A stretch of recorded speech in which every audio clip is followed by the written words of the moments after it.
আসসালামু আলাইকুম। বাংলাদেশ পল্লী বিদ্যুতায়ন বোর্ড পল্লী বিদ্যুৎ সমিতি সময়ের জন্য সম্প্রতি সহকারী জুনিয়র ইঞ্জিনিয়ার ও&এম, ই&সি, ইআরইউ, পি&এম, ইআরসি, এস&পি, জিআইএস এই পদে ৩০০টি কম বেশি হতে পারে একটা বড় নিয়োগ বিজ্ঞপ্তি প্রকাশ করেছে ডিপ্লোমা ইঞ্জিনিয়ারদের জন্য। সহকারী জুনিয়র ইঞ্জিনিয়ার এগুলো দ্বারা কি বোঝায় এবং সহকারী জুনিয়র ইঞ্জিনিয়ারের কাজটা কি, পল্লী বিদ্যুৎ সমিতিতে কোন সেকশনে পড়লে কি কাজ, সেই বিষয়ে আজকে বিস্তারিত জানব। তো চলুন শুরু করি। লক্ষ্য করুন, পদের নাম ছিল সহকারী জুনিয়র ইঞ্জিনিয়ার ও&এম, ই&সি, ইআরইউ, পি&এম, ইআরসি, এস&পি এবং জিআইএস। তাহলে চলুন দেখি কোনটা কি বোঝায়। ও&এম বলতে বোঝায় অপারেশন অ্যান্ড মেনটেনেন্স। কারো পল্লী বিদ্যুৎ সমিতিতে যতগুলো সহকারী জুনিয়র ইঞ্জিনিয়ার নেবে অধিকাংশ পোস্টিংয়েই এই অপারেশন অ্যান্ড মেনটেনেন্সে হয়। অপারেশন মেনটেনেন্স বিভাগটি হচ্ছে লাইন পরিচালনা করা, অপারেশন এই যত মেনটেনেন্স আছে মেনটেনেন্স করা এবং গ্রাহক রিলেটেড যে কাজ, গ্রাহকগুলো দেখা, এগুলো কিন্তু অপারেশন এবং মেনটেনেন্স বিভাগ করে থাকে। যেমন বিদ্যুৎ বিল সমস্যা বা বিদ্যুৎ বিলের বিষয়গুলো, গ্রাহক রিলেটেড বিষয়গুলো, এগুলো কিন্তু অপারেশন মেনটেনেন্স এই বিভাগটি করে থাকে। ই&সি এই বিভাগেও অনেকেরই পোস্টিং হয়। ই&সি দ্বারা বোঝায় engineering and construction.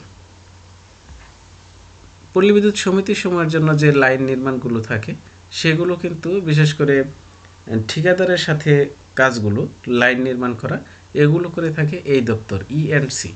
Junior engineer ই&সি যারা থাকবে তারা কিন্তু এই ইঞ্জিনিয়ারিং এবং কনস্ট্রাকশন রিলেটেড কাজ, লাইন নির্মাণ রিলেটেড কাজ, এই কাজগুলো করবে। ইআরইউ যাদের পোস্টিং পড়বে ইআরইউ, এটি হচ্ছে ইকুইপমেন্ট রিপেয়ারিং ইউনিট। পল্লী বিদ্যুৎ সমিতির সমূহের মধ্যে ওয়ার্কশপ থাকে, সেই ওয়ার্কশপে বিশেষ করে যেমন ট্রান্সফরমার মেনটেনেন্স বা অয়েল সেন্ট্রিফিউজ করা, এই ওয়ার্কশপ রিলেটেড কাজগুলো করবে জুনিয়র ইঞ্জিনিয়ার যাদের পোস্টিং পড়বে সহকারী জুনিয়র ইঞ্জিনিয়ার ইআরইউতে, তারা এই ওয়ার্কশপ রিলেটেড কাজগুলো দেখবে। পি&এম পাওয়ার অ্যান্ড ম্যানেজমেন্ট, যাদের পাওয়ার অ্যান্ড ম্যানেজমেন্ট হবে, পাওয়ার অ্যান্ড ম্যানেজমেন্টগুলো হচ্ছে যে পাওয়ারটা তারা কনজিউম করলো গ্রিড থেকে, তাহলে গ্রিড এই বিলের যে ব্যাপারটা আছে, এটা কিন্তু এই বিদ্যুৎ বিল যেটা গ্রাহক পর্যায়ে এই বিল না, মানে গ্রিড থেকে যত ইউনিট তারা নিল, তাহলে পিডিবি, পিজিসিবি, এই যে পাওয়ারের যে ব্যাপারটা, এইসব বিষয় ম্যানেজমেন্ট করবে পি&এম দপ্তর। এখানে অনেকের পোস্টিং হয়, তুলনামূলক বেশি হয় ও&এম দপ্তরে। তাহলে গ্রিড পিডিবির সাথে যে ইনপুট এক্সপোর্টের যে হিসাবগুলো, কিলোওয়াট আওয়ার, কেভিআরএইচ, এগুলো ভার এবং কিলোওয়াট আওয়ার, এইসব বিষয়গুলো দেখবে পি&এম দপ্তর। তাহলে সিস্টেম লস কত হলো, এইসব বিষয়গুলো তারা হিসাব করবে। ইআরসি হচ্ছে ইকুইপমেন্ট রেকর্ড কার্ড। এখানে যাদের পোস্টিং করবে এই কাজগুলো হচ্ছে যে ট্রান্সফরমারগুলো থাকে ফিল্ডে, এইসব জিনিসের তথ্যগুলো নেওয়া, মানে কয়টা ট্রান্সফরমার আছে, কোন ফিডারে কতগুলো আছে, কোথায় কোথায় আছে, এগুলো নিয়ে একটা সফটওয়্যার আছে, পল্লী বিদ্যুতের সফটওয়্যার, সেই সফটওয়্যারে পোস্টিং দিতে হয়। ইআরসি দপ্তরে ইকুইপমেন্ট রেকর্ড কার্ড, এখানে পোস্টিং তুলনামূলক কম হয়, বিশেষ করে বেশি হয় ও&এম, ই&সি, পি&এম, এগুলোতে বেশি পোস্টিং হয়। এস&পি হচ্ছে স্টেকিং অ্যান্ড প্ল্যানিং।